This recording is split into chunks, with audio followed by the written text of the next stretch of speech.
Para a declaração de voto, deputado Bartô. Obrigado, presidente.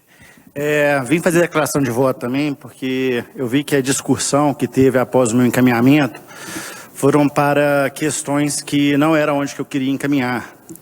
Então, eu vou trazer aqui à luz do que é um projeto de calamidade pública, o que ele permite, tá?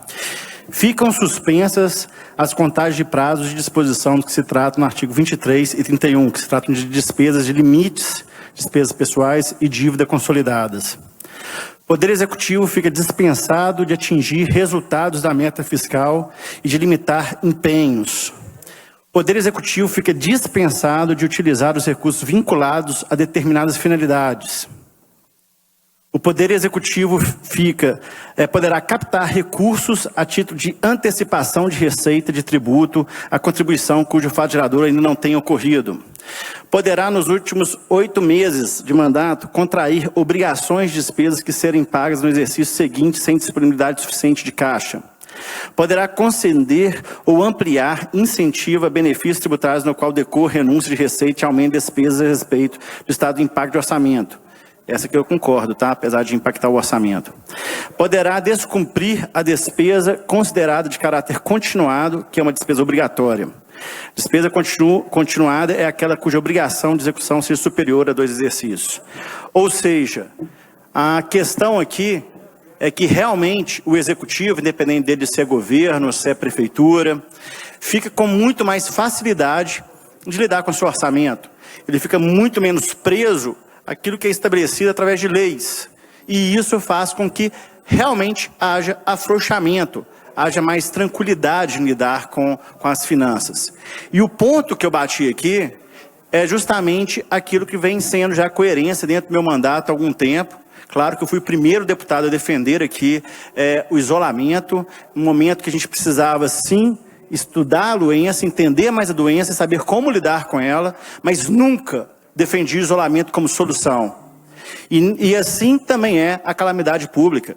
Sim, votei a favor ao governo para a gente ter a calamidade pública no primeiro momento. Já está se passando quase 1 ano da calamidade pública e a gente vê que ainda continua com essa calamidade pública, assim como alguns lugares continuam com a política de isolamento. Então aqui é para enfatizar ainda mais que a vida precisa voltar ao normal, dentro do possível. Mas precisa.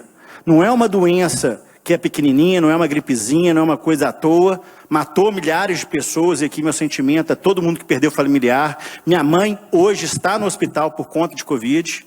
Então, a gente sabe que não é uma doença pequena, não é uma bobeira, mas a gente precisa voltar à vida normal. A gente precisa olhar para várias pessoas que estão perdendo seu ganha-pão, que estão cadeias de economia que estão sendo destruídas, assim como também descontrole nas contas públicas, que ficarão para as próximas gerações o custo disso. E a gente sabe muito bem que economia também custa vida. Então, aqui eu venho só deixar claro que é o momento da gente começar a voltar para a normalidade dentro do possível. E todo o tempo que a gente vai completar 1 ano agora, em 18 de março novamente, 17 de março, 3 de março, não sei bem a data, mas vai completar 1 ano já. Mas o tempo já foi dado para todo mundo achar soluções que deveriam ser achadas. A falta de entendimento, inclusive até vejo isso muita responsabilidade do próprio povo nosso, que não sabe levar as discussões, não sabe pautar as discussões que os políticos têm que ter para poder achar essas soluções, mas o tempo de se organizar já passou.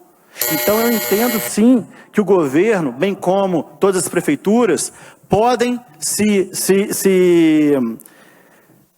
conseguir administrar o Poder Executivo sem essas premissas aqui que eu acabei de ler e que deixam bem à vontade o Executivo para poder fazer gastos que não estão previstos.